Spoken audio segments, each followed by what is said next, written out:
wabarakatuh. Selamat datang di e-learning BPSDMD Provinsi Jawa Tengah dalam pelatihan teknis administrasi dasar bersama saya Yuni Indarti, Widya Iswara Ahli Muda yang akan mendampingi Bapak Ibu sekalian dalam mata pelatihan pengelolaan kearsipan. Arsip tidak bisa lepas dari keseharian kita karena arsip adalah rekaman kegiatan atau peristiwa dalam berbagai bentuk dan media sesuai dengan perkembangan teknologi informasi dan komunikasi yang diterima oleh lembaga negara, pemerintah daerah, lembaga pendidikan, perusahaan, organisasi politik, organisasi kemasyarakatan dan perseorangan dalam pelaksanaan kehidupan bermasyarakat, berbangsa dan bernegara. Dalam arti ini, arsip adalah satu atau lebih warkat yang memiliki nilai guna dan disimpan untuk menjamin keselamatan dan ketersediaannya kembali bila mana dibutuhkan. Nilai guna di sini adalah nilai guna administrasi, hukum, keuangan, pendidikan, riset, atau pembuktian. Menurut fungsi dan kegunaannya, arsip dibedakan menjadi dua macam, yaitu arsip dinamis dan arsip statis. Arsip dinamis adalah arsip yang digunakan secara langsung dalam kegiatan organisasi dan perkantoran sehari-hari. Dalam arsip dinamis, kita kenal ada tiga macam, yaitu arsip aktif, arsip inaktif, dan arsip vital. Arsip aktif adalah arsip yang masih sering digunakan bagi kelangsungan kerja. Sedangkan arsip inaktif adalah arsip yang jarang sekali dipergunakan dalam proses pekerjaan sehari-hari. Arsip vital adalah arsip yang keberadaannya merupakan persyaratan dasar bagi kelangsungan operasional pencipta arsip, tidak dapat diperbaharui dan tidak tergantikan apabila rusak atau hilang. Lalu apa yang dimaksud dengan arsip statis? Arsip statis adalah arsip yang dihasilkan oleh pencipta arsip karena memiliki nilai guna kesejarahan, telah habis retensinya dan berketerangan dipermanenkan, yang telah diverifikasi baik secara langsung maupun tidak langsung oleh Arsip Nasional Republik Indonesia dan atau lembaga kearsipan. Meski telah ada Undang-Undang Nomor 14 Tahun 2008 tentang keterbukaan informasi publik, namun tidak semua arsip dapat diakses dan digunakan oleh semua pengguna. Penggunaan arsip dinamis atau akses terhadap arsip dinamis harus dilakukan berdasarkan sistem klasifikasi keamanan dan akses arsip. Oleh karena itu, dalam pengelolaan arsip dinamis ada 4 instrumen, yaitu 1. Membuat tata naskah dinas, 2. Membuat klasifikasi arsip, 3. Membuat jadwal retensi arsip, dan yang terakhir adalah membuat sistem klasifikasi keamanan dan akses arsip. Organisasi kearsipan kita kenal terdiri atas lembaga kearsipan dan unit kearsipan serta unit pengolah. Nanti kita akan jelaskan seperti berikut ini. Lembaga kearsipan adalah lembaga yang memiliki fungsi, tugas, dan tanggung jawab di bidang pengelolaan arsip statis dan pembinaan kearsipan. Unit kearsipan adalah satuan kerja pada pencipta arsip yang mempunyai tugas dan tanggung jawab dalam penyelenggaraan kearsipan. Unit pengolah adalah satuan kerja pada pencipta arsip yang mempunyai tugas dan tanggung jawab mengolah semua arsip yang berkaitan dengan kegiatan penciptaan arsip di lingkungannya. Berikut adalah tata cara pengelolaan arsip dinamis.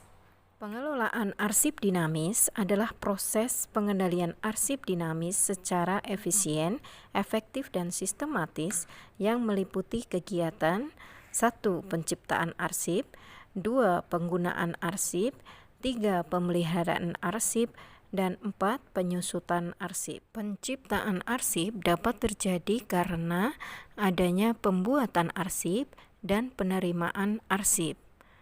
Penciptaan arsip harus dilaksanakan dengan baik dan benar untuk menjamin rekaman kegiatan dan peristiwa yang terjadi dalam organisasi sebagaimana adanya, sehingga akan menghasilkan arsip yang autentik, utuh, dan terpercaya sesuai dengan peraturan perundang-undangan. Arsip yang autentik, utuh, dan terpercaya tersebut harus memenuhi beberapa komponen arsip, yaitu 1. Struktur adalah bentuk atau format fisik dan susunan arsip yang diciptakan dalam media sehingga memungkinkan isi arsip dapat dikomunikasikan. 2. Isi adalah data, fakta, atau informasi yang direkam dalam rangka pelaksanaan kegiatan organisasi ataupun perseorangan dan konteks arsip. 3. Konteks adalah lingkungan administrasi dan sistem yang digunakan dalam penciptaan arsip.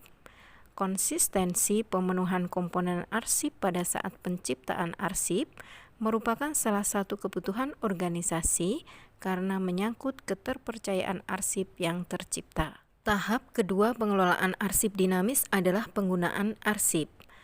Penggunaan arsip dinamis dilaksanakan karena arsip dinamis memiliki informasi keseluruhan proses dalam organisasi.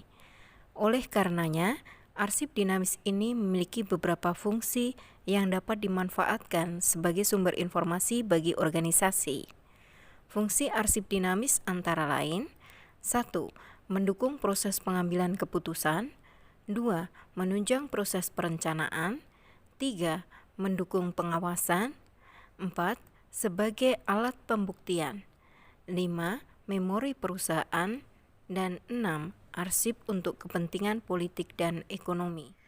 Pemeliharaan arsip adalah tahap kegiatan dalam rangka pengelolaan arsip dinamis. Pada tahap ini, kegiatan pemeliharaan arsip dinamis dilakukan untuk menjaga keautentikan, keutuhan, keamanan, dan keselamatan arsip. Pemeliharaan arsip dinamis meliputi pemeliharaan arsip vital, arsip aktif, dan arsip inaktif, baik yang termasuk dalam kategori arsip terjaga maupun arsip umum.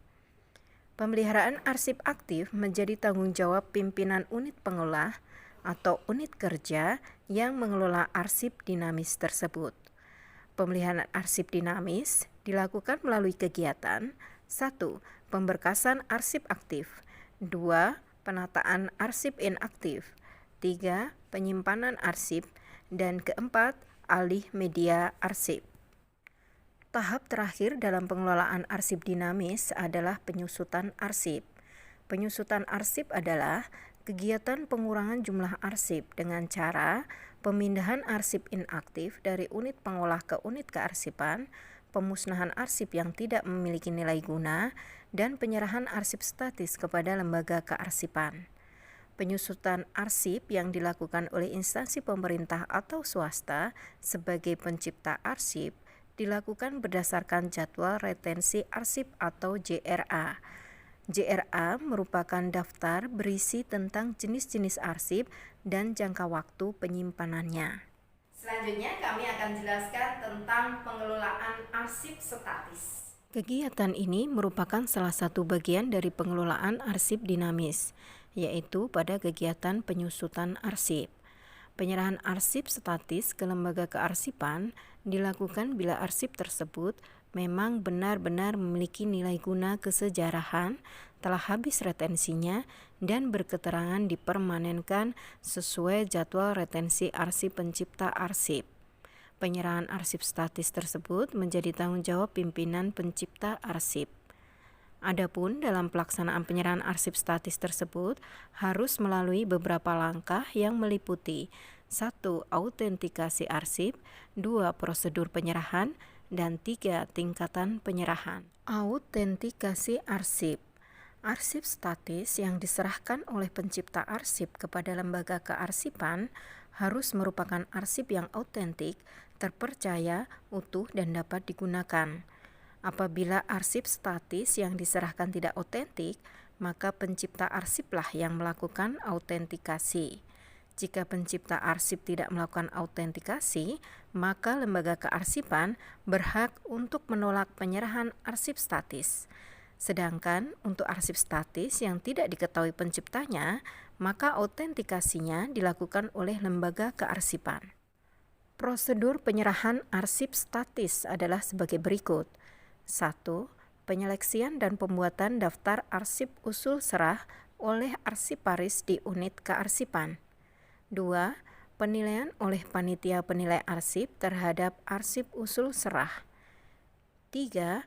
Pemberitahuan akan menyerahkan arsip statis oleh pimpinan pencipta arsip kepada kepala lembaga kearsipan sesuai wilayah kewenangannya, disertai dengan pernyataan dari pimpinan pencipta arsip bahwa arsip yang diserahkan autentik, terpercaya, utuh, dan dapat digunakan. 4. Verifikasi dan persetujuan dari kepala lembaga kearsipan sesuai wilayah kewenangannya. 5. Penetapan arsip yang akan diserahkan oleh pimpinan pencipta arsip. 6. Pelaksanaan serah terima arsip statis oleh pimpinan pencipta arsip kepada kepala lembaga kearsipan disertai berita acara dan daftar arsip yang akan diserahkan. Tingkatan penyerahan.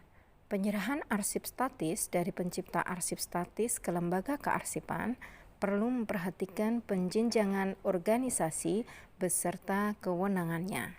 Demikian pembahasan materi tentang pengelolaan kearsipan. Untuk lebih jelasnya, Bapak Ibu silahkan akses video referensi dan modul yang ada. Sukses untuk kita semuanya. Wassalamualaikum.